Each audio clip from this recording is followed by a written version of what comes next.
दीनानाथ अशारी गांव के मध्यम परिवार के मुखिया थे। वह गांव में अपनी पीढ़ी के सर्वाधिक पढ़े लिखे व्यक्ति वह एमए विज्ञान से थे। बहुत नौकरियां मिली मगर माँ बाप के इकलौती संतान होने के कारण नौकरी नहीं कर सके। ऐसी नौकरी उन्हें मिली नहीं जो गांव पर रहकर की जा सके। तब दीनानाथ ने गांव पर ही आय के संसाधन के लिए ट्रैक्टर, थ्रेसर, आटा चक्की, स्पेलर आदि से सुसज्जित आधुनिक कृषि उपकरणों का उपयोग करते। उनकी आमदनी किसी शहरी नौकरी से कम नहीं थी। सौभाग्य से उनकी पत्नी ललिता भी पढ़ी लिखी है तथा वह अपने पति की सहयोगी और बेहद कुशल गृहिणी भी थी। दीनानाथ की 2 संतानें थीं, विवेक और अंजलि। पढ़े लिखे होने के नाते ललिता और दीनानाथ विवेक और अंजलि की परवरिश पर खासा ध्यान देते।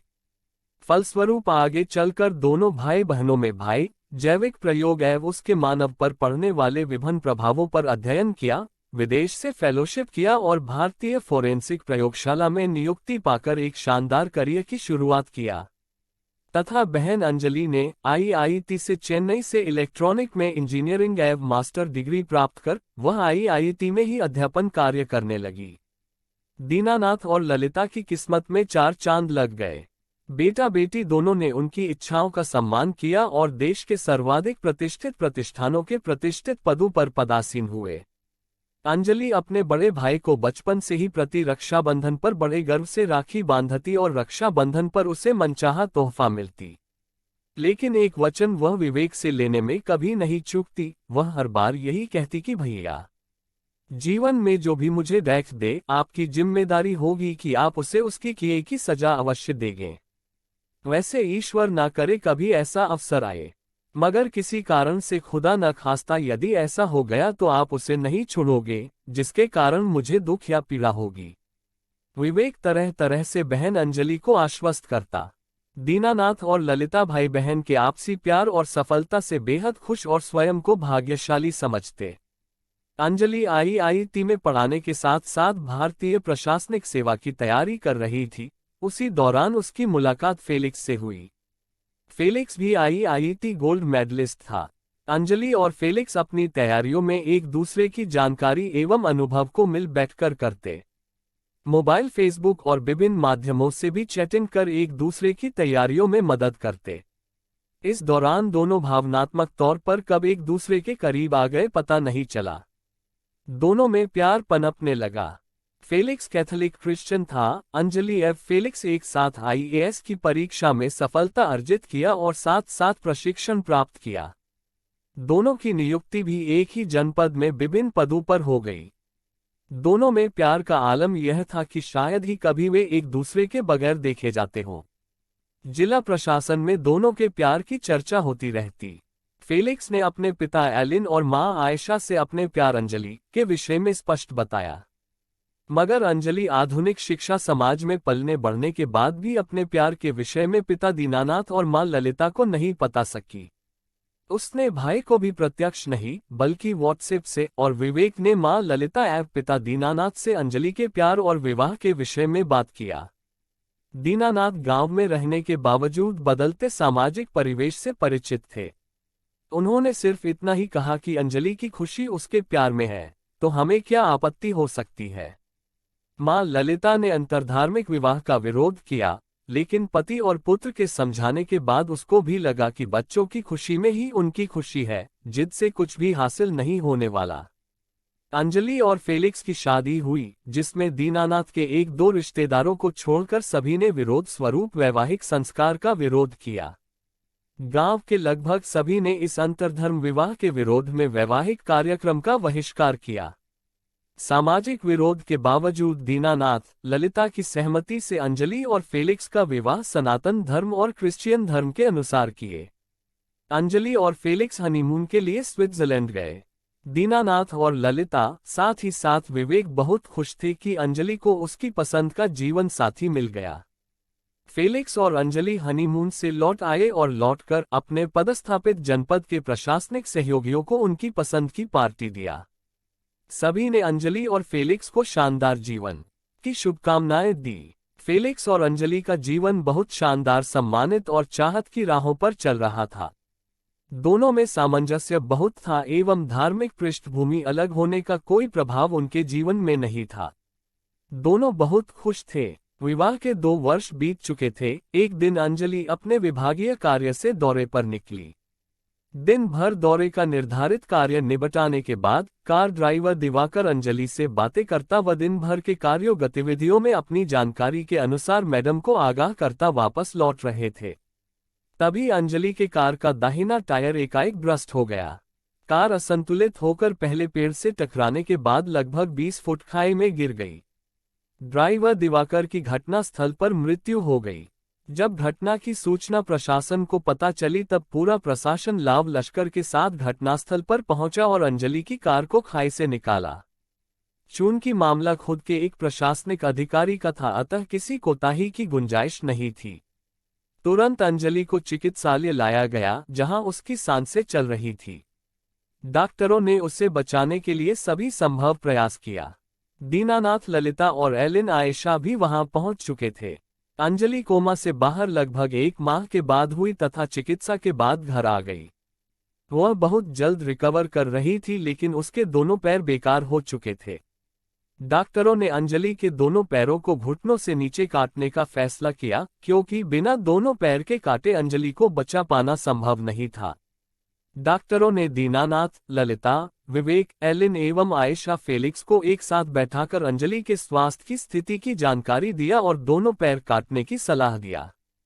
दोनों परिवारों ने आपसी विचार विमर्श से अंजलि के पैर काटने के लिए सलाह को स्वीकार कर लिया।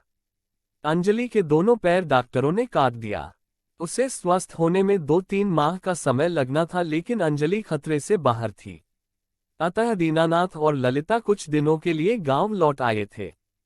फेलिक्स, एलिन और आयशा वहां थे और विवेक हर सप्ताह फ्लाइट से आता और बहन अंजलि की चिकित्सा एवं प्रगति की जानकारी हासिल करता और अगले सप्ताह के लिए सारी व्यवस्थाओं से आश्वस्त होकर लौट जाता। अंजलि के दोनों पैर कटने के बाद फेलिक्स, एलिन और आयशा का ध्यान अंजलि की तरफ औपचारिक रह गई। अक्सर बेटे फेलिक्स को इमोशनल हिट करते, कहते अब तो फेलिक्स को हैंडीकैप बीबी की जीवन भर सेवा करनी है।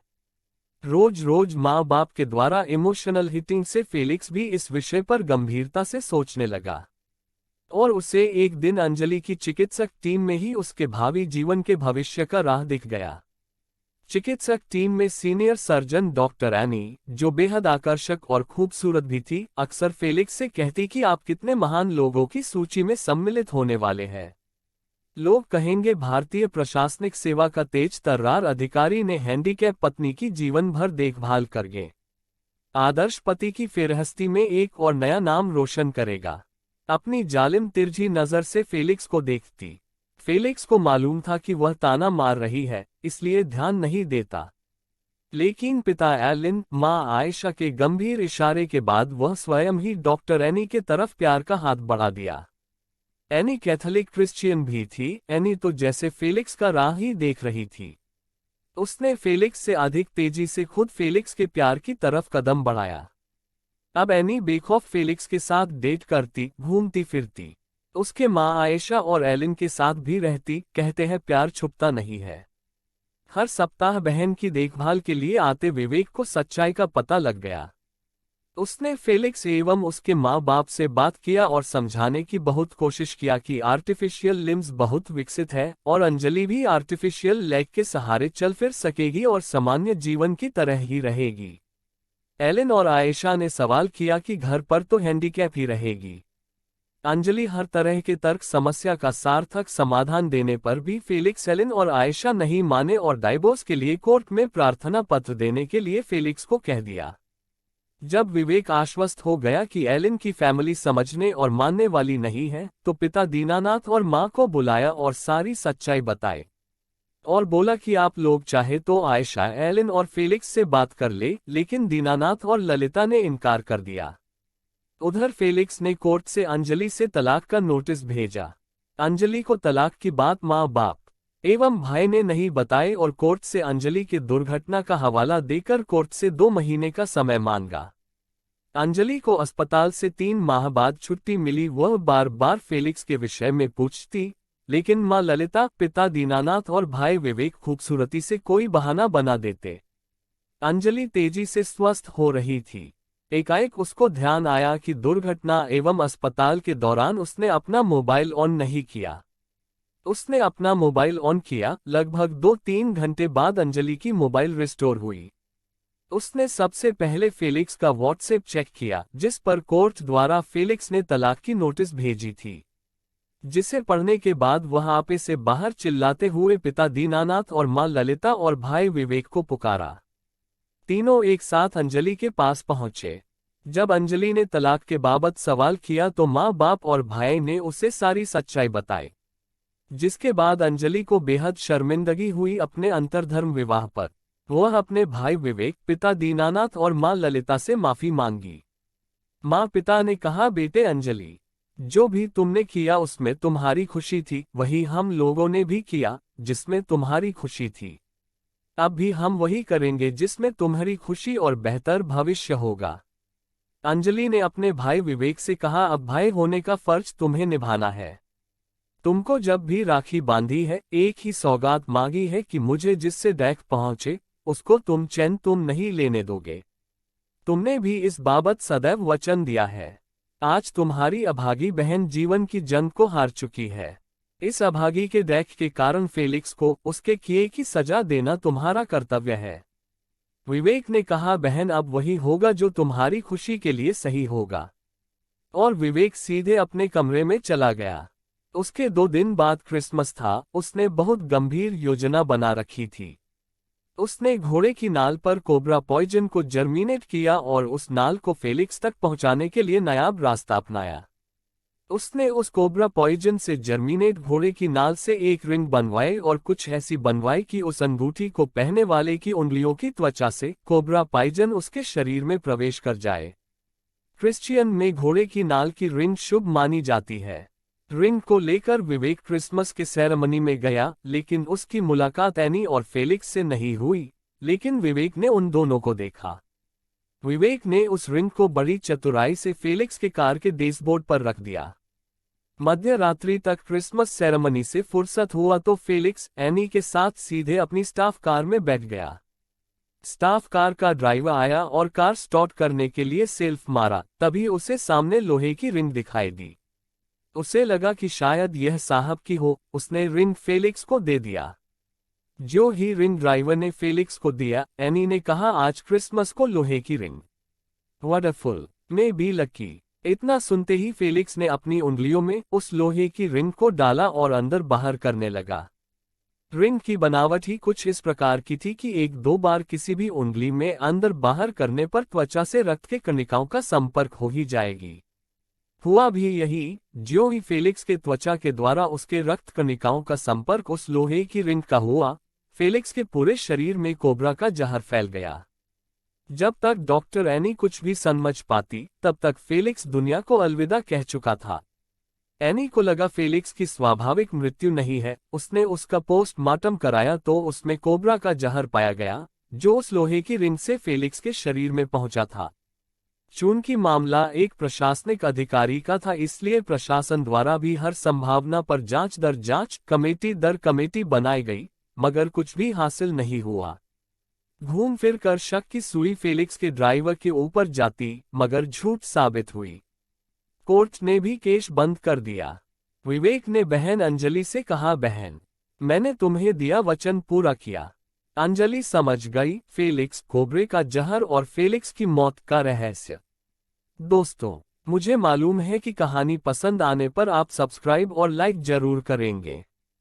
अतः कहानी राज की तरफ से कहानी को पूरी पढ़ने के लिए आप सबों को बहुत बहुत धन्यवाद।